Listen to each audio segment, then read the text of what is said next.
I have just finished watching every single episode of Star Trek the original series for the very first time in 2023, and by golly, we're going to talk about it. So a little background about me first, in case you don't watch the channel. I'm someone who has a very bad attention span to the point where they're trying to get diagnosed for ADHD.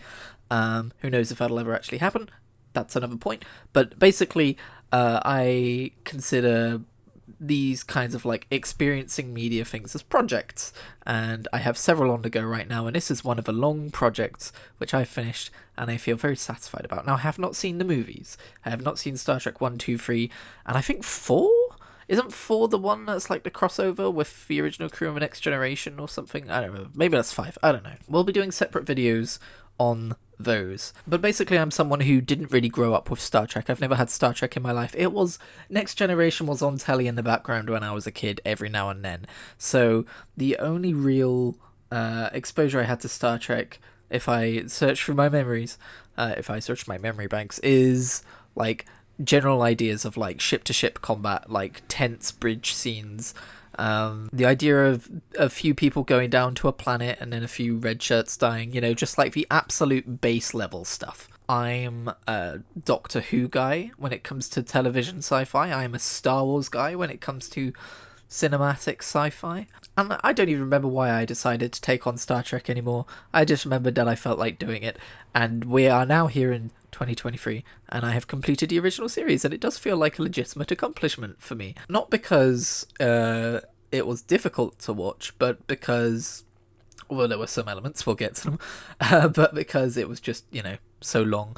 There's only 3 seasons, but there's like 23 episodes per season, and they're almost hour-long episodes, Now, before I gush about Star Trek the original series, we will start with the criticisms.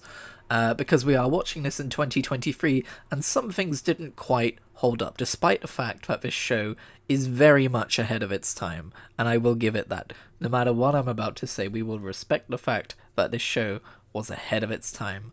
However, women in this show are not usually portrayed in ways which are particularly grand for a modern audience to view. And to be clear, I don't think that there was necessarily any, malicious intent that went into the way women were written. I think this is just a product of its time.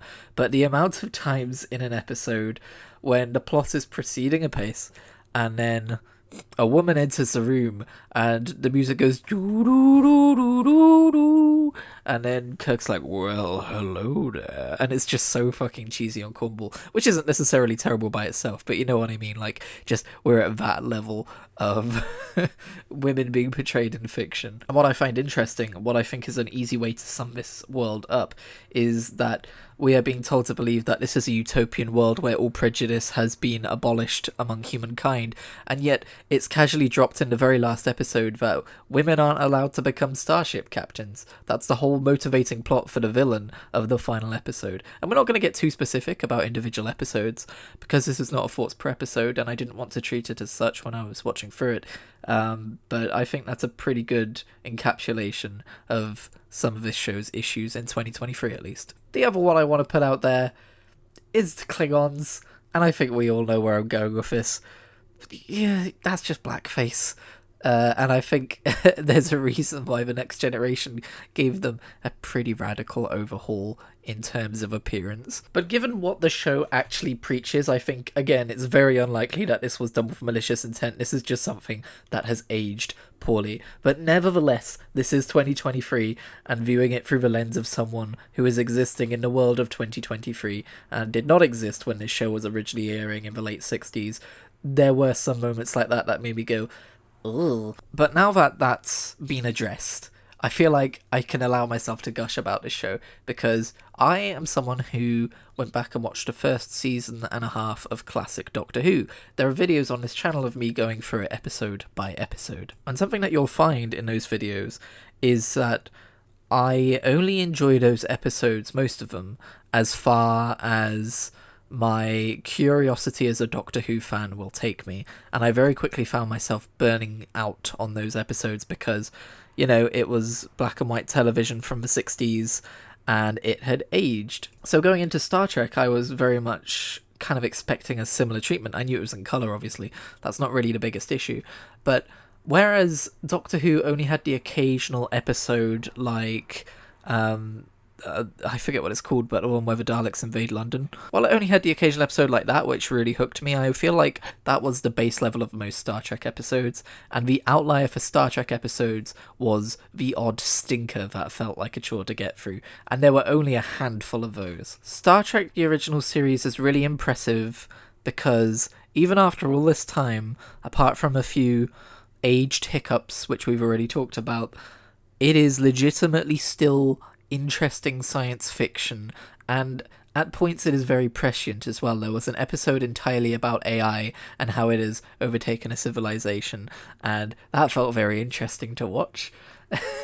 Like, I have different opinions about that episode than I would have maybe a year ago, so like it's proper sci-fi. Like it's like reading an old sci-fi novel, and it doesn't really, apart from when you're reading a novel, your imagination doesn't have a budget and it doesn't age, right? So when you read an old novel, it doesn't necessarily feel like an old novel a lot of the time. Obviously with Star Trek that's different because it is a visual production, you can see, but in terms of like, maybe not in terms of dialogue, but in terms of just plot, the scripts feel timeless. The characters were lovable, and I'm going to miss them. I enjoyed Kirk and like his role as a captain, and like, how he chose to do things by the book versus how he chose to like make rash decisions and take risks, and like step on the fine line to do the right thing and save people. Spock was the highlight for me. Spock is not overhyped. Spock is an absolute masterclass character and I can't even really put it down into words of why I love him so much. But the idea of this half human, half Vulcan guy who, like, we learn about what Vulcans are and how they pride themselves on logic and over emotion, and how that factors into his decision making and the way he acts and talks. And despite all of that, like, just being like this really charismatic dude, like, it just kind of bleeds through despite literally not being presented as a charismatic dude. Spock as a character, I think, is going to stick with me for the rest of my life, longer than anything else that this show has thrown at me. And I think that says a lot about Leonard Nimoy, and who he was and his ability as an actor. And I can easily understand why people loved him so much. Bones, of course, is another. He's the Doctor. He's like the final character of the main trio here. I didn't like him as much because it felt like his role as a character was very much to argue against whatever the prevailing viewpoint seemed to be. It felt like he very rarely had like the quote-unquote correct opinion, or if he did, he only existed to anchor the characters to their responsibilities. As for the supporting cast, I loved all of them as well. Uhura, we were talking about how Star Trek is ahead of its time, and having a black woman having a role like that on television, I hear, was quite rare at the time. And obviously in Star Trek, they're living in this world where prejudice has apparently been, chucked out the door, and she's just another member of a crew, and she's very much treated that way. And it's easy to take that for granted watching this now, but that's actually really cool that they were able to do that. I do wish she still got a little bit more screen time, a few more lines, a few more, episodes of plot relevance. But I'm not really certain that she got any less screen time than any of the other supporting cast. Maybe she did. I haven't looked into like stats or anything, but I would have just liked a bit more of her. She seemed really cool. I was also surprised from season 2 onwards to see Chekhov, because he is this Russian character who's introduced, I feel like, very much to push back against the Cold War stereotypes of Russophobia and stuff like that. It felt like another deliberate poke at the audience to be like, look, this is where we could be in a few hundred years, like all nations working together. Sulu as well, another really fun and important member of a cast. I heard David Tennant has a podcast that he's done 2 seasons of where he interviews famous actors, and George Takei has an episode, and I heard him talk about Star Trek before I ever watched the show itself. And it was a really fun listen, and I recommend it. But yeah, Sulu had some fun moments for sure, especially in season 1. It felt like in season 2 and 3 maybe he had a few less fun moments. There's definitely those first few episodes where things are still a little bit up in the air as to what everyone's role is and what their importance is within the cast and the crew. But I feel like he got more time to shine there necessarily than he did in later episodes. I feel like out of all of the supporting crew, maybe Bones' nurse, I don't even remember her name. Like, I remember almost everyone else's name at this point, but I don't remember hers. Nurse Shelley? Is it Nurse Shelley? Nurse Chapel. Where did I get Nurse Shelley from? Yeah, I don't know. I feel like she never gets a real chance to shine in the show. All she really exists is to tell Bones what he should be doing. Bones is like, I know that, but we don't have time for that, and he like shouts her down like every time. Can't forget Scotty. Definitely enjoyed Scotty. He was fun. It felt very important to have like an engineer as part of a supporting cast, and also he's like number 2, right? Like whenever both Kirk and Spock are unavailable, like he's the one running the ship. I liked his balance of being like this kind of like, he's not really a comedy relief character, but he definitely feels like the most light-hearted character of the bunch. But like when shit gets like dramatic, when shit hits the fan, he's very much like, we're gonna do it. But yeah, characters, loved them all, every single one. And I know I've got a few movies to watch, and I know that there are some that show up in Next Generation, although I don't really know how that's going to work, given that it takes place like 100 years later, but I'm sure there'll be some timey-wimey nonsense. But just speaking broadly, I'm going to miss them. I know the animated series is a thing as well, but that might be something I treat myself to at a later date. I'm going to try and watch through as much Star Trek as I can stomach, because I don't know how much I'm going to enjoy like Voyager and Enterprise and Deep Space Nine, but I want to try them all. And I'm going to try and watch them all in order of release, but when it comes to the animated series, for some reason it's not on Paramount Plus. And I'm okay with that, because as much as I love the original series, I'm also very eager to move forwards to the Next Generation. As far as standout episodes, in fact, you know what? We're just going to read through the episode list, and I'm going to point out episodes that I have vague thoughts on, because I haven't written down any notes. I'm also, by the way, I'm not ruling out coming back to this in like 5 or 10 years and doing like a thoughts per episode. I just didn't want to turn this into too much work, because just the very act of watching that much television felt kind of like work to me in a weird way, even though I was enjoying it. My brain works in weird ways, don't ask. I just remembered how I burnt out on classic Doctor Who by trying to turn every episode into an episode on YouTube, and I very much believe that if I tried to do that with Star Trek the original series, I would have burnt out on that very quickly, like I did with Star Trek, classic Doctor Who. So yeah, as mentioned, season 1 had a bit of an interesting start in terms of like episode order and figuring out who was wearing what and who was doing what, and like the first episode, The Cage, had a very different, it was I mean, I know enough about the background to know that this show had 2 pilots, and one of them was The Cage, and then they decided to shoot another pilot with a slightly different cast.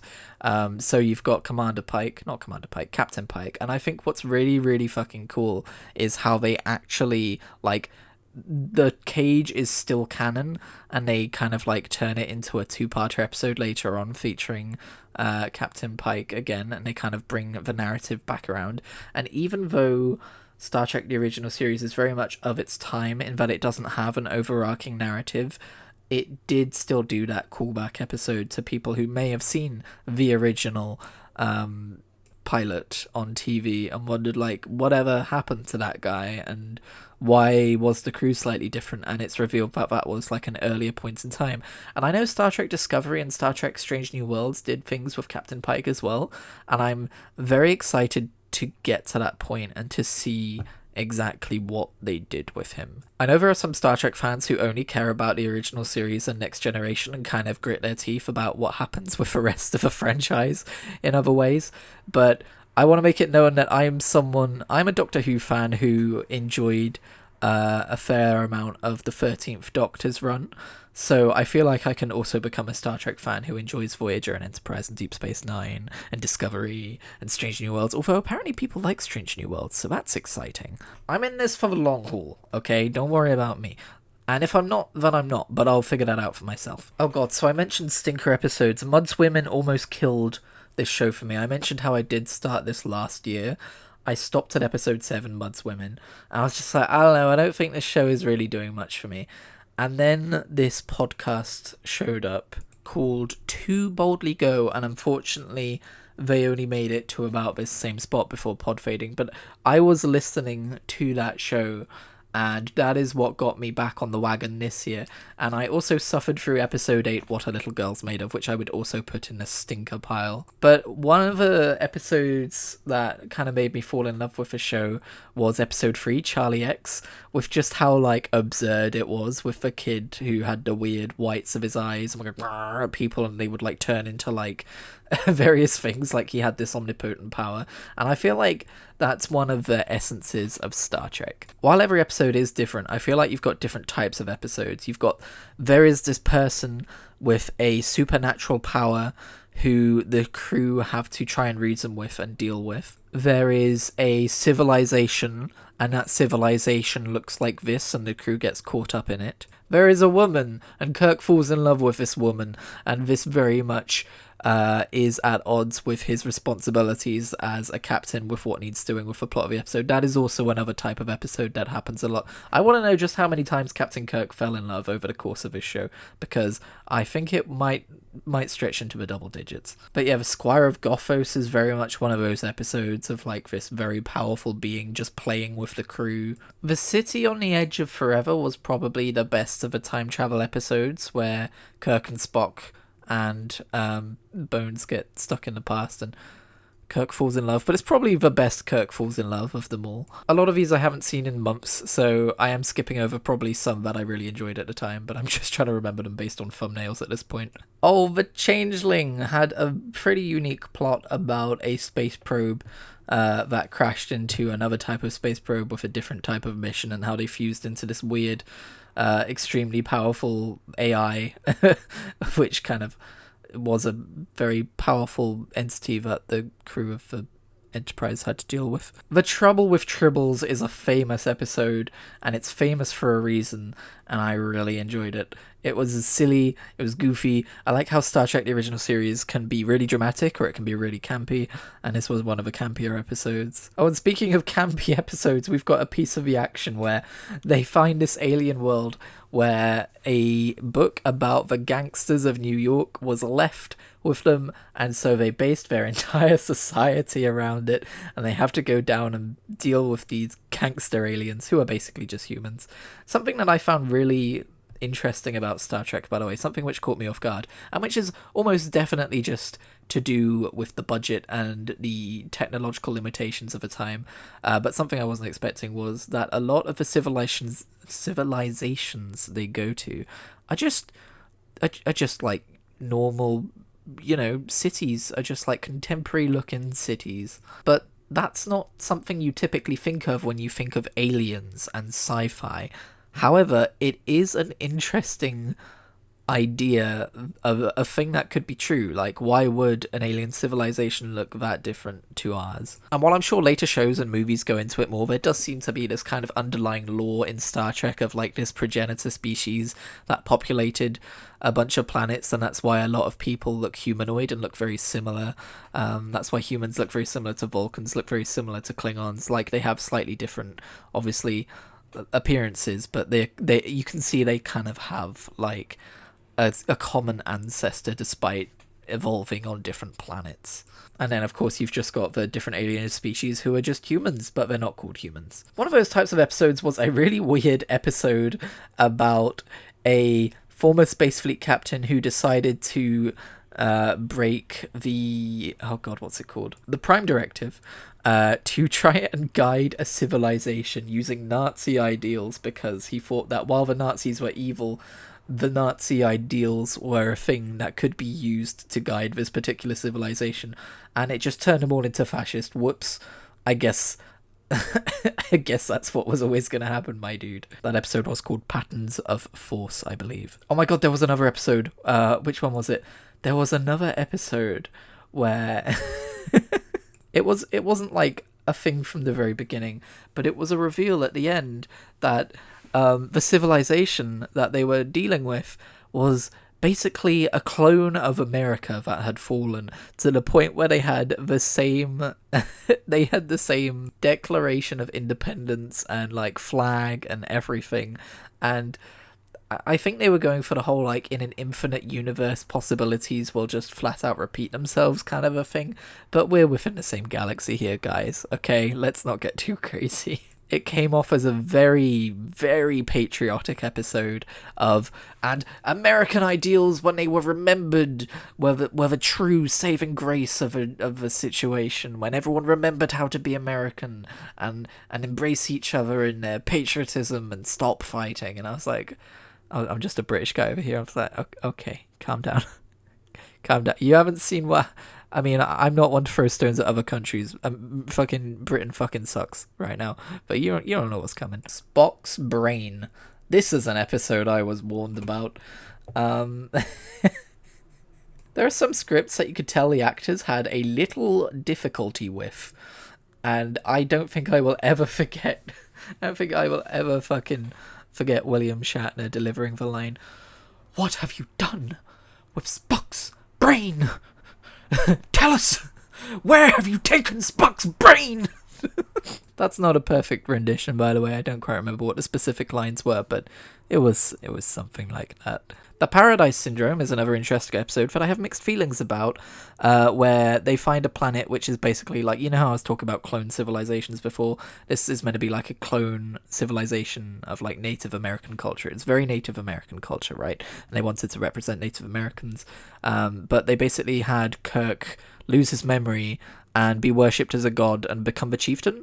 And I don't know enough about Native American culture to know how problematic a white man being embraced as a chieftain is, but it seems kind of iffy. But that being said, I do think, you know, just as a white guy without much cultural knowledge here, from the outside looking in, I feel like it was handled with a decent amount of grace, and I actually really liked the romance between Kirk and his love interest in the episode, whose name I don't currently remember because there's so many episodes. I actually quite like the Paradise Syndrome, is what I'm trying to say. I thought it was a really good exploration of Kirk's character as well, of like, you know, the whole duty versus desire thing that he has going on in a lot of episodes. I think this might be one of the best renditions of that particular you know, plot dynamic. So yeah, we're at 22 minutes, so I won't continue going into too much detail on specific episodes. Again, I might leave that for a future project when I come back and revisit things.